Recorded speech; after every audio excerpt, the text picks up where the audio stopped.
திருப்பத்தூர் மாவட்டம் வாணியம்பாடி சட்டமன்ற தொகுதியில் பாமக ராமதாஸ் அணி சார்பில் போட்டியிடும் வேட்பாளர் அன்பரசு குதிரை வண்டியில் பயணம் செய்து நடனம் ஆடியவாறு ஊர்வலமாக சென்று வேட்புமனு தாக்கல் செய்தார். 2026 சட்டமன்ற தேர்தலில் பாமக ராமதாஸ் அணியும் வி.கே. சசிகலாவின் அனைத்திந்திய புரட்சித் தலைவர் மக்கள் முன்னேற்றக் கழகம் இணைந்து தேர்தலை சந்திக்கிறது.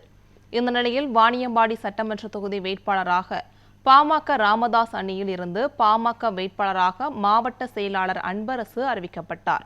அன்பரசு தனது ஆதரவாளர்கள் சுமார் 500க்கும் மேற்பட்டோருடன் ஊர்வலமாக சென்று தேர்தல் நடத்தும் அலுவலர் அஜிதா பேகமிடம் தனது வேட்புமனுவை தாக்கல் செய்தார். முன்னதாக குதிரை வண்டியில் சென்ற அன்பரசு நடனம் ஆடியவாறு ஊர்வலமாக சென்று வேட்புமனு தாக்கல் செய்தார்.